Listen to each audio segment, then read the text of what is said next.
अगर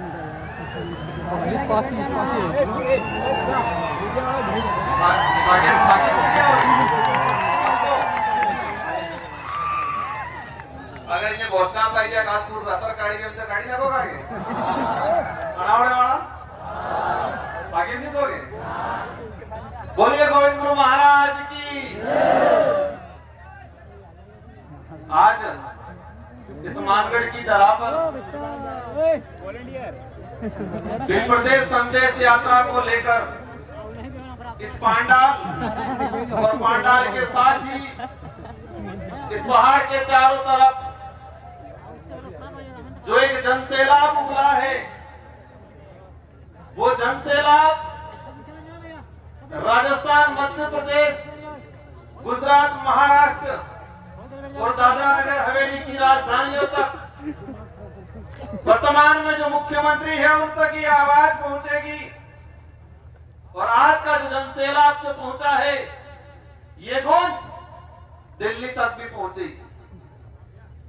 बिल प्रदेश की जो मांग को लेकर बड़े बुजुर्ग से लगा के हमारी माताएं बहनें, नारी शक्तियां, युवा साथी और हमारे साथ ही इस क्षेत्र में रहने वाला एससी समुदाय, माइनॉरिटी समुदाय, ओबीसी के साथी और हमारे बीच में विशेषकर जो जयपुर से आए जो प्रोफेसर एक डीबी शर्मा जी और बाकी साथियों को भी, ये बिल प्रदेश की जो आवाज है,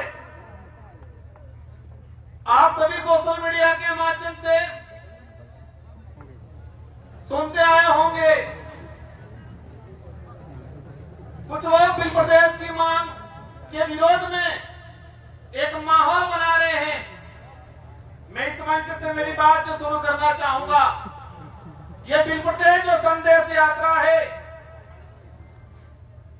यह किसी एक संगठन का या मेरा या हमारे विधायकों का, ना ही पवर जी का, ना ही कांति भाई का किसी एक की कल्पना है, किसी एक का उद्देश्य है, किसी एक का सपना नहीं है। यह सपना 1913 के अंदर 1500 से अधिक आदिवासी समुदाय के वीर गणवीरों ने अपना त्याग बलिदान देके शहीद हुए थे। इन गणवीरों का अधूरा सपना है, उस समय से मांग चली आ रही है। ये बात इसलिए बताना चाह रहा हूं कि 2-3 दिन से मीडिया में, सोशल मीडिया में, प्रिंट मीडिया में माहौल बना हुआ है। विरोधी लोग माहौल बना रहे हैं। राष्ट्रीय पार्टियों के नेता बिल प्रदेश की मांग को गलत ठहरा रहे हैं, लेकिन उनको इतिहास में जाना चाहिए। इतिहास की कुछ जानकारी भी है इन लोगों को, लेकिन उनके दिमाग में क्या है कि भोला पाला आदिवासी समुदाय है, इस समुदाय को झूठा इतिहास पढ़ा देंगे, झूठा इतिहास लिख देंगे। वो झूठा इतिहास लिखा हुआ किताबों में पढ़ लेंगे, वो भूल जाएंगे बिल प्रदेश का सपना। इतिहास की जो बात आती है, आप सबने देखा होगा, मेरे पूर्व दादा ने बताया 1200 ईस्वी में सलुम्बर से लगा के 1600 ईस्वी कुशलगढ़ तक की जो राजा थे, आप सबने देखा होगा भारत देश का जो इतिहास है 500 ईस्वी से लगा के 1600 ईस्वी तक के बीच का इतिहास किसी किताबों में विस्तृत नहीं पढ़ाया जाता है। हमें पढ़ाया जाता है 1600 के पीछे का विस्तृत इतिहास, और इससे भी ज्यादा पढ़ाया जाता है 5000 साल पुरानी काल्पनिक कहावतों को पढ़ाया जाता है किताबों। आज से 2000 साल पुरानी किताबों पाठ्यक्रम को किताबों में नहीं पढ़ा रहे, 1000 साल पुरानी पाठ्यक्रमों में नहीं पढ़ा रहे, लेकिन 5 से 10,000 साल पुराना इतिहास पढ़ाया जा रहा है। इसी तर्ज पे आजादी से लेके आज तक बिल प्रदेश की जो मांग उठी थी, इस मांग को दबाने का काम किया है। इसके इतिहास की अगर बात करें, बिल प्रदेश की यात्रा 1913 में गोविंद गुरु महाराज के नेतृत्व में इसी पहाड़ी पे 1500 से अधिक आदिवासियों ने अपना खून पसीना बहाया, जान गंवाई। कल मैं देख रहा था, एक राष्ट्रीय पार्टी के नेताजी कह रहे थे कि ये मांग सिर्फ डूंगरपुर बांसवाड़ा में उठाई जा रही है, ये मांग राजकुमार कर रहा है, ये मांग ये पार्टी वाले कर रहे हैं। इनको जानने की जरूरत है 1913 के अंदर गोविंद गुरु महाराज के नेतृत्व में बिलराज की मांग यहां उठी थी। 1925 में ही महाराष्ट्र का सतकुंडा कुंसी जो इलाका है उस इलाके में नंदुरबार नासिक इलाके में उठी। 1980 में 1970 में वही सतकुंडा जो नंदुरबार नासिक का जो इलाका था, एक रामदास महाराज करके थे और उन्हीं से प्रभावित होके शरद पाटिल एक कांग्रेस नेता था, उस नेता ने उस इलाके के अंदर बिलराज की बात की। आंदोलन चला था 1970 में। 1980 के अंदर 1980 से लगा के 1990 विशेषकर दिलीप सिंह जी भूरिया 7 बार सांसद रहे मध्य प्रदेश से और वो भाजपा के भी लीडर बने थे। इन्होंने बिल प्रदेश की बात की थी। सोमजी भाई घरासिया गुजरात से, मोदी जी से, सोमजी भाई डामोर गुजरात से आज मुख्यमंत्री जी आते हैं, लेकिन इनसे भी बड़े लीडर थे वो। इन्होंने बिल प्रदेश की मांग उठाई थी। दिलीप सिंह जी भूरिया, आज वो नेता कह रहे हैं कि राजकुमार मांग रहा है। राजकुमार नहीं मांग रहा है, इस क्षेत्र का एक छोटा छोटा बच्चा बिल प्रदेश मांग रहा है। बिल प्रदेश की लड़ाई को लेके 1500 आदिवासी यहां मरे, यहां शहीद हुए, भुलावालोरिया के अंदर शहीद हुए, ऐसे ऐसे कई आंदोलन हुए। और आजादी के बाद भी 2016 में भाजपा के लीडर थे, लेकिन उनके अंदर आदिवासी थी। नंदलाल जी मीणा 2016 में बोला था, मैं मंत्री हूं लेकिन सरकार का गिरवी नहीं रखा हूं मैं। बिल प्रदेश के लिए मंत्री पद भी छोड़ना पड़े तो छोड़ दूंगा, ये नंदलाल जी मीणा ने बात रखी। आज कुछ नेता कह रहे हैं कि राजकुमार ये कर रहा है, बापवाड़ा ये कर रहे हैं, विधायक ये कर रहे हैं। हम कुछ नहीं कर रहे हैं, हम तो हमारे पुरखों का जो अधूरा सपना था उस सपने को साकार करने का काम कर रहे हैं हम लोग। हमारे पुरखों का जो त्याग बलिदान, इन्होंने जो शहादत दी है, उन शहादत को सम्मान दिलाने का काम कर रहे हैं हम लोग। वो हमारा फर्ज है, क्योंकि हमारे अंदर आदिवासियत है, आदिवासियों के हक अधिकार के लिए लड़ते हैं, आदिवासियों का डीएनए है। आदिवासी समुदाय ने आज इस संकट में इस स्तर पे समाज को छोड़ा है। कल देखा होगा एक बड़े भाजपा के नेता कह रहे थे कि गौरवशाली राजस्थान के इतिहास को राजकुमार रोत ने बिल प्रदेश का नक्शा जारी करके गौरवशाली राजस्थान के इतिहास को तोड़ने का काम किया है, कलंक लगाने का काम किया है। ये बात बोली। बिल प्रदेश का नक्शा मैंने जारी नहीं किया है। बिल प्रदेश का नक्शा अंग्रेजी शासन काल से लगा के वर्तमान जो समय में जिस इलाके के अंदर बाहुल्य क्षेत्र है, जिस इलाके के अंदर विकास नहीं हुआ है, वो सभी मिलकर बिल प्रदेश की बात कर। 1896 के अंदर अंग्रेजों को लगा ये ट्राइबल टेरिटरी है, यहां पर इंटरफेयर करना खतरे से खाली नहीं है, बिलों से पंगा नहीं लिया जा सकता है। इसलिए उन्होंने 1896 के अंदर बिल प्रदेश कंट्री के नाम से नक्शा जारी किया। बांसवाड़ा के एक दो लोफेसर और हमारे पड़ोसी लोकसभा के सांसद, में नाम नहीं लेना चाहूंगा, नाम इसलिए नहीं लेना चाहूंगा कि मैं मेरी जबान को गिराना नहीं चाहता उनका नाम लेके। क्या बोल रहे हैं कि राजकुमार रोत पे राजद्रोह का मुकदमा दर्ज होना चाहिए, ये बोल रहे हैं ये लोग। किस बात के लिए बोल रहे हैं? कि उसने कंट्री का नक्शा जारी किया। आप तो लोफेसर हो, आप तो अधिकारी हो के नेता बने हो। कंट्री का अर्थ होता है एरिया, क्षेत्र होता है, न कि देश होता है। अंग्रेजी शासन व्यवस्था में, उसके बाद उससे पहले राजा रजवाड़ी व्यवस्था में जितना जो रियासत काल के इलाके होते थे, उसको अंग्रेजी शासन व्यवस्था के लोग अधिकतर कंट्री नाम से, एरिया के नाम से आइडेंटिफाई करते थे। तो ये इलाका बिल प्रदेश कंट्री के नाम से उस समय जाना जाता था। मतलब क्षेत्र, एरिया, समुदाय विशेष, बाहुल्य क्षेत्र, इलाका ये होता। राजस्थान के गौरव की बात करते हैं। राजस्थान का गौरव आदिवासी समुदाय के बिना, उनके बलिदान के बिना अधूरा है। 1576 के अंदर हल्दी घाटी के अंदर महाराणा प्रताप के साथ कंधे से कंधा मिला के अगर वहां के आसपास के भीलों ने साथ नहीं दिया होता तो वीर शिरोमणि महाराज महाराणा प्रताप आज देश ही नहीं पूरे विश्व में महान माने जाते हैं। इसका सबसे बड़ा श्रेय जाता है भील समुदाय, क्योंकि गले भीलों ने कटवाए। तो राजस्थान का गौरवशाली इतिहास मेवाड़ की आसपास की धरती से, हल्दी घाटी से शुरू होता है और हल्दी घाटी से आसपास इलाके के अंदर ही राजस्थान का गौरवशाली इतिहास खत्म होता है। राजस्थान के गौरवशाली इतिहास, मेवाड़ के गौरवशाली इतिहास की बात करते हैं, लेकिन इस गौरवशाली इतिहास को बनाने में इन वीर समुदाय, हमारे पुरखों ने साथ दिया था। लेकिन आप लोगों ने आजादी के बाद अत्याचार, शोषण करने का काम किया। आज सबसे ज्यादा इस इलाके के अंदर भील प्रदेश की बात उठ रही है।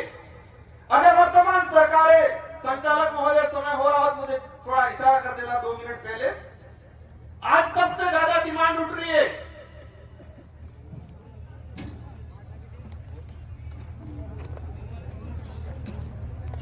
सबसे ज्यादा भील प्रदेश की जो डिमांड उठ रही है,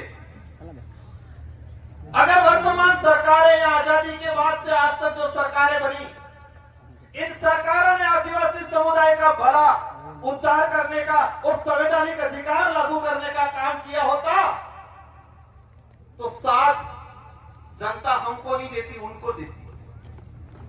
आज ये काम कर ले, इस मंच से हम कहना चाहेंगे, जो भील प्रदेश के विरोध में जो नेता है या कांग्रेस या बीजेपी के, भील प्रदेश के विरोध में एक सम्मेलन करके दिखाओ, हम देखते हैं कितने लोग आए।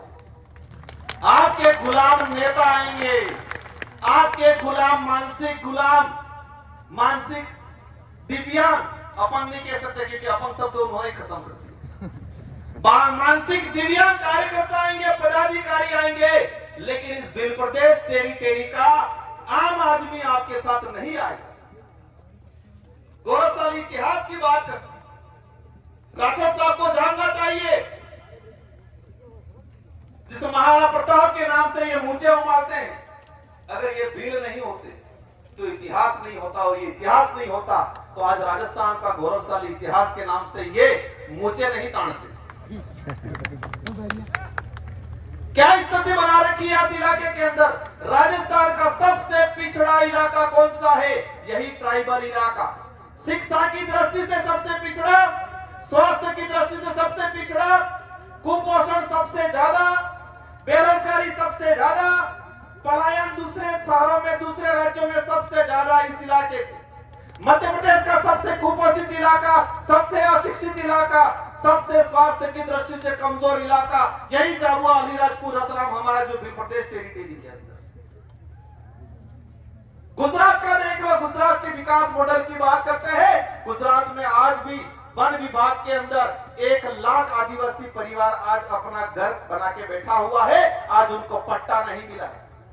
सरकारी रिकॉर्ड कह रहा है, हमारा जो ज्ञापन दिया था उस ज्ञापन में लिखा है वन भूमि पहले आई या आदिवासी पहले आया, वन विभाग पहले आया या आदिवासी पहले आया?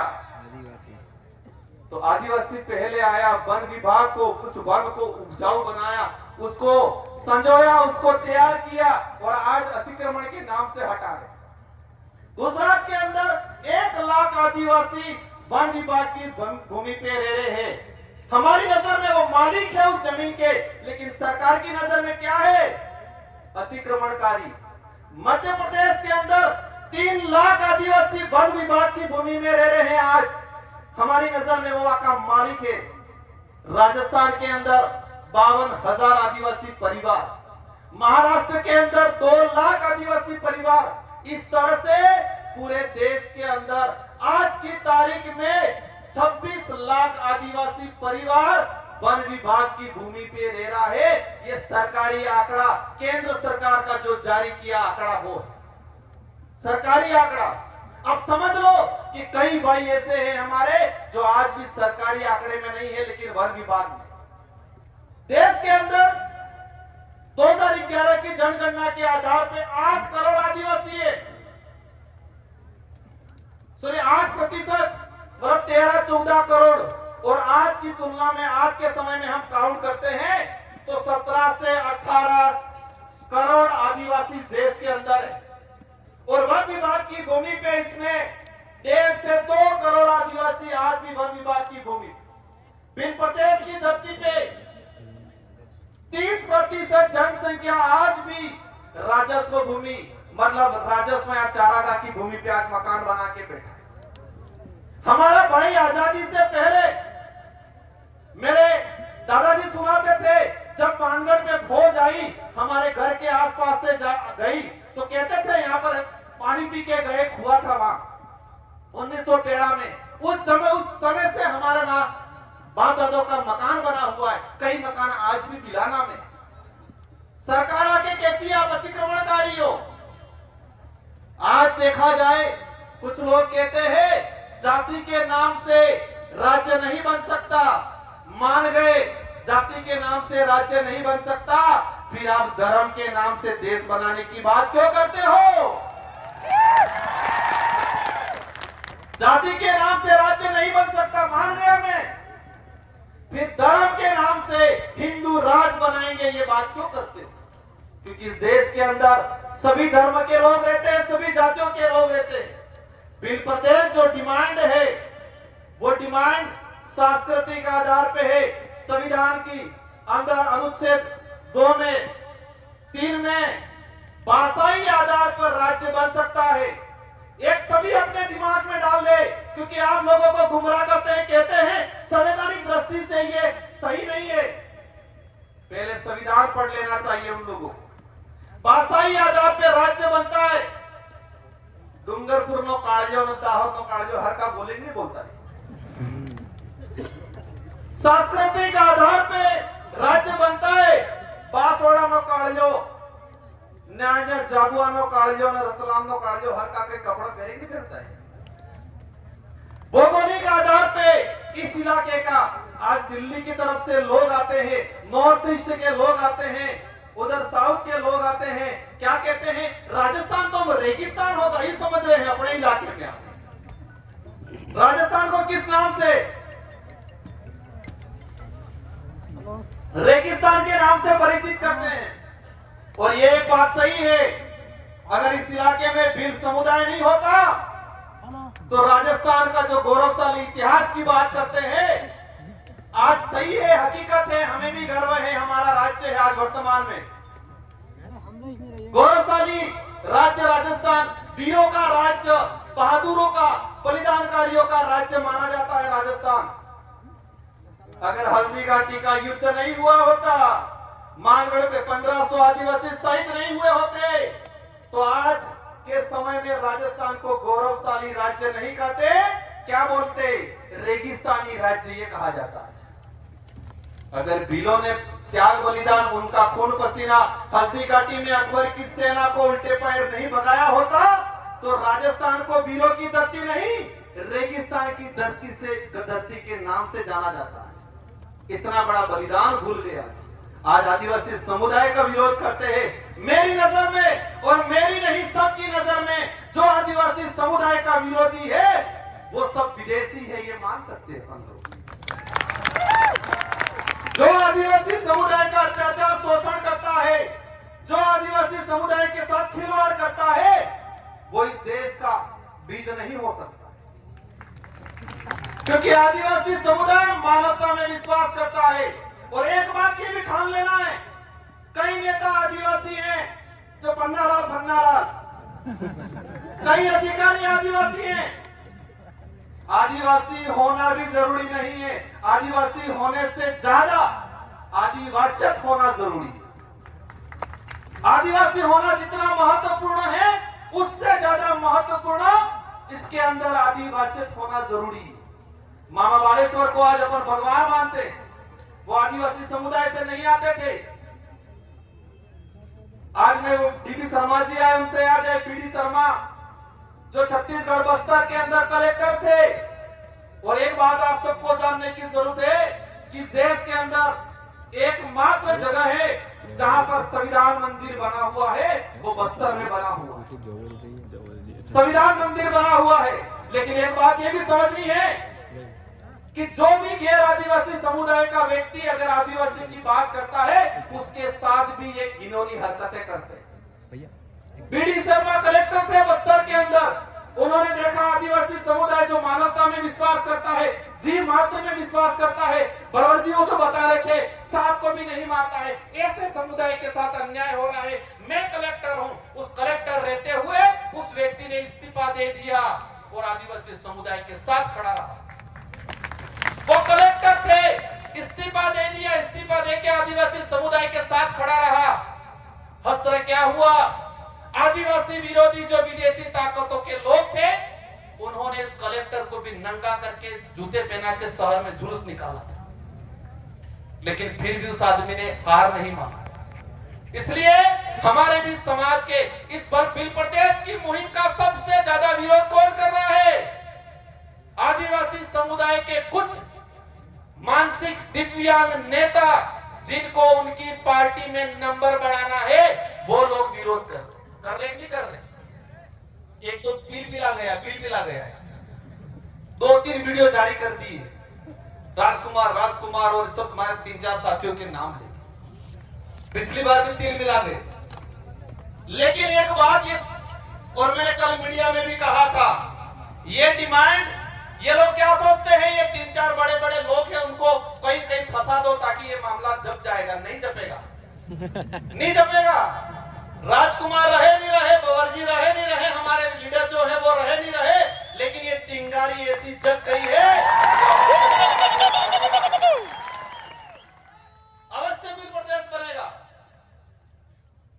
और ये चिंगारी मध्य प्रदेश, कुछ साथी आए थे सुबह 4-5 बजे अपने घर पे कि हमारा बिल प्रदेश के नक्शे के अंदर हमारा एरिया नहीं लिया गया।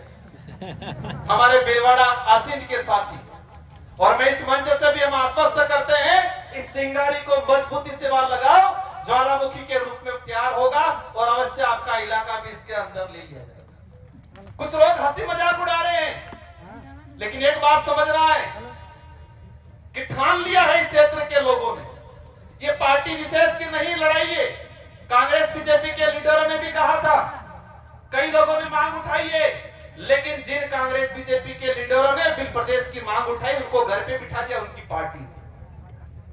लेकिन यहाँ पर क्या, यहाँ तो नहीं उठाओगे तो घर पे बिठा देंगे। यही है कपड़ा मामला। तो अगर नहीं उठाया तो घर पे बिठा देंगे। आज देश के गृह मंत्री ने बोला बिल प्रदेश की बात को, लेकिन हमारे उदयपुर के सांसद कह रहे हैं कि इस बिल प्रदेश की जो बात है किताब से, पाठ्यक्रम से हटाया जाए। आज सबको ठान के जाना है कि घर घर में, गांव गांव में, परिवार परिवार में बिल प्रदेश की मुहिम। बिल प्रदेश अगर बनता है तो कुपोषण दूर होगा। अशिक्षा जो आज यहाँ स्थिति फैली हुई है, हमारा समुदाय इस क्षेत्र में रहने वाला, हमारे साथ जो व्यवहार बना के रहने वाला हर वर्ग का, हर इंसान का उद्धार होगा। बिल प्रदेश नहीं बनने से बहुत नुकसान हुआ है, बिल प्रदेश बनने से अनेक फायदे होने वाले हैं। उस पे किसी और मंच पे बात करेंगे। मेरे पास चिट्ठी आई है, चिट्ठी आई है, मुझे बॉन्ड किया है, बॉन्ड ये किया है कि आपके बोलने के बाद 3 से 4 वक्ता रहे हैं, और मेरे पूर्व साथी, हमारे सीनियर साथी वरिष्ठ आरपी दादा की तबीयत जरूर खराब है, लेकिन मंच पे एक बार चढ़ के जोहार से उद्बोधन जरूर करेंगे। आप इन सबको सुनना है। और जितने साथी बोलने के लिए वंचित रह गए हैं, मैं अनुरोध करूंगा कि नेक्स्ट बार आप सभी व्यवस्था के लिए भी तैयार रहे, और बोलने का भी अवसर आप सबको ये मंच देगा। ये बोलने अकेले की लड़ाई नहीं है, आपको गांव गांव, घर घर, ये लड़ाई राजनीतिक नहीं है, ये लड़ाई अस्तित्व की है, संवैधानिक अधिकारों को लागू कराने की है, हमारे आने वाली पीढ़ी को बचाने की लड़ाई है। इसलिए हम सबको मिलकर लड़नी है। इन्हीं शब्दों के साथ आप सबको धन्यवाद, आभार। बैठना है, कोई उठेगा नहीं। 2 से 3 वक्ता रहे हैं, इसके बाद शांतिपूर्वक तरीके से आना है। और इस आशा ठान के जाना है कि अगले साल, आने वाले साल भील प्रदेश का ये जो कारवा है पूरी 2 से 3 पहाड़ियां ढक जाए।